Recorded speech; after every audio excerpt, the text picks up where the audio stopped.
Okay, so quite a slow upload. I blame the children. Chapter 13. Grimy Nick. I hope you picked up on the description of him. I will take a picture of the key paragraph for the physical description and the communication of maybe some of his personality through his physical description. And I'll pop it on the website along with the where chapters 10 and 11 are. So you can have a look in more detail at the key paragraphs. But for now, Chapter 13, The Lily. Jim didn't dare ask where he was going or whether he would be coming back, or if he could just run back to the cottage to say goodbye to Rosie. He was quite sure that Grandpa would tell her nothing. He imagined her hurrying out to him in the morning with a mug of tea and a chunk of her solid bread, trying the locked door, calling out to him. He imagined Shrimps swinging his bootlaces over his head, dancing in the streets without him, waiting. He hung back, wanting to dodge into the shadows and run off, but as if he could read his thoughts, Grimy Nick swung out his arm and grabbed him by the collar. Jim hurried beside Nick, stealing quick glances up at him.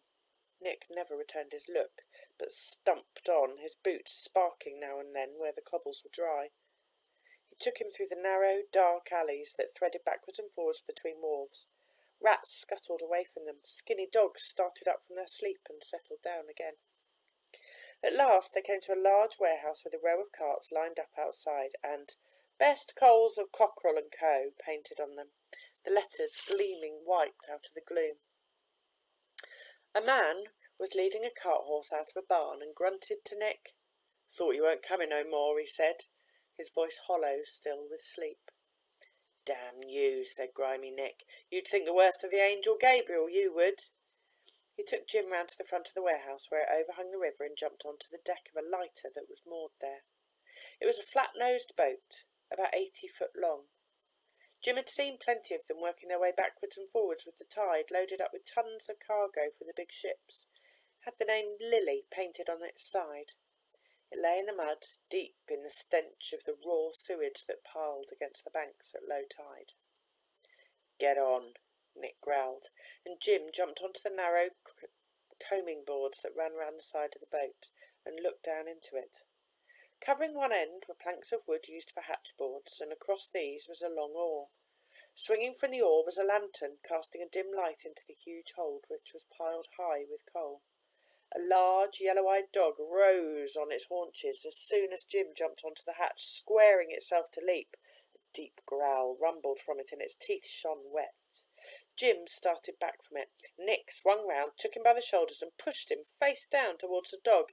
He could smell its sour breath. The dog flattened its ears back and whined. Nick let go of Jim. "Now he's smelled you, he'll never forget you," he said. "Never. He'll know you belong on here, see?" "Yes," whispered Jim.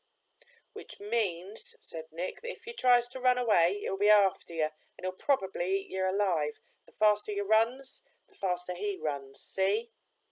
Jim nodded again. "So you better not try. Just let him taste you, to sharpen his smell." He pushed Jim's arm down towards the dog.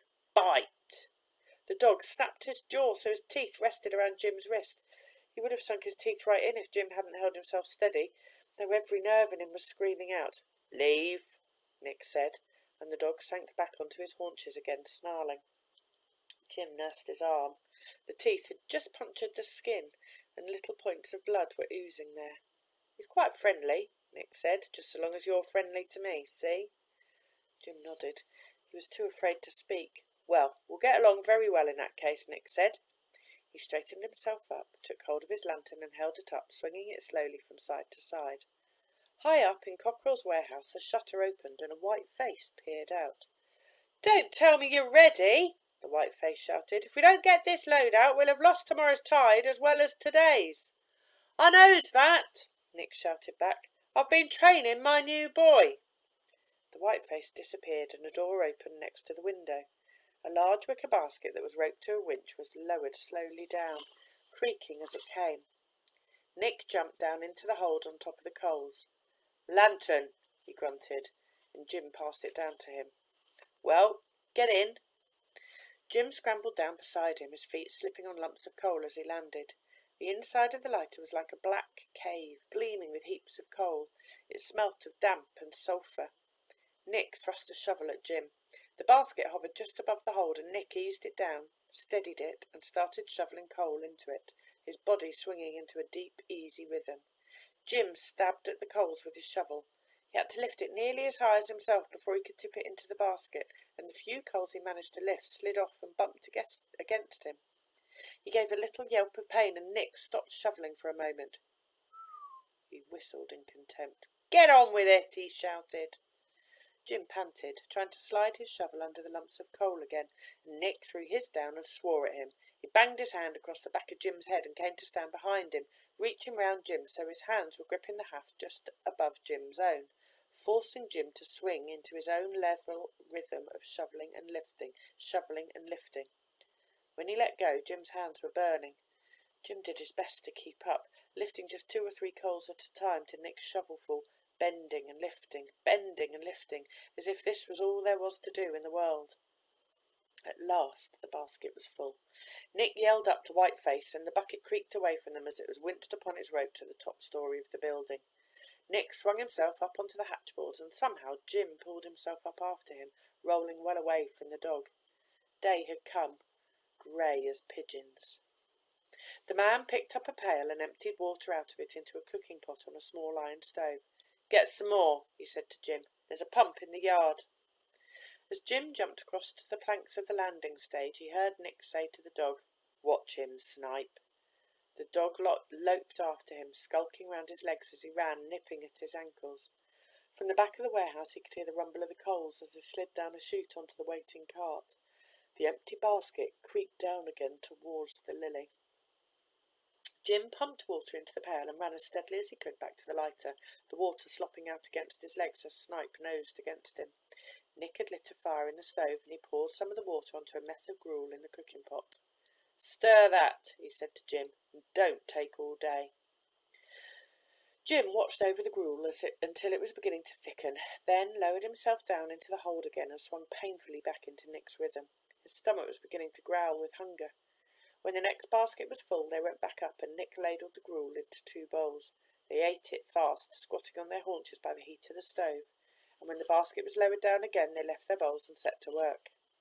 They spent the entire day shovelling coal in this way. There were tons and tons of it. From time to time, the Whiteface would appear at the window and shout down to them that the cart was full and that they'd have to wait for another. At these times, they both stretched themselves full length on the hatchboards of the Lily, cold though they were. Jim would fall asleep immediately and would be kicked awake by Nick or roused by a shout from Whiteface that the basket was coming down again.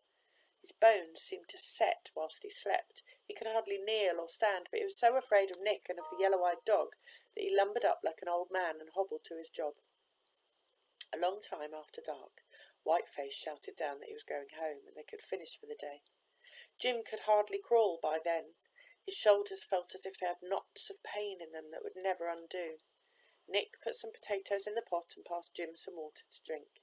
He gurgled it down, his throat dry and parched with coal dust, and dozed off again until the potato was ready. He ate it, clutched in his palm, burning his skin, peeling it with his teeth the way Nick did. He was glad of it, and of the heat from the fire. He saw that Nick ate meat with his potato, that he tossed what he didn't want of it to Snipe. During the entire day, he'd only spoken about a dozen words to Jim. When he'd finished his meal, Nick belched loudly and climbed off the lighter onto the plankway. Jim could hear him trudging past the warehouse and up the alley, and guessed he'd be making for one of the alehouses behind the wharf. He was glad.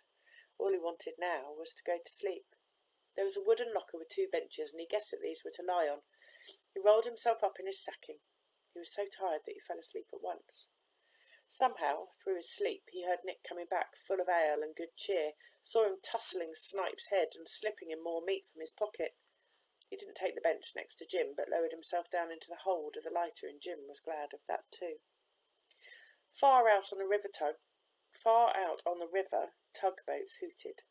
Beside Jim, the yellow dog snuffled into its paws and groaned. When Jim fell asleep again, he dreamt of his first home, the cottage, only it was made of coal. Its walls and floors and ceilings were black and gleaming, reflecting the orange glow of the brazier. Each side of it, his mother and father sat with their hands stretched over the fire for warmth. His mother was just as he remembered her, pale and quiet, her dark hair smoothed back, but his father, whose face he never saw in his dreams, looked just like grimy Nick. He had a gap between his teeth, and a frothy beard and grey, thatchy hair, and his face was black with coal dust, his eyes white rings like lights. Jim didn't mind, in his dream, because it looked like a proper home, even though it was made of coal, and it had a name, he was sure of that. It was called the Lily.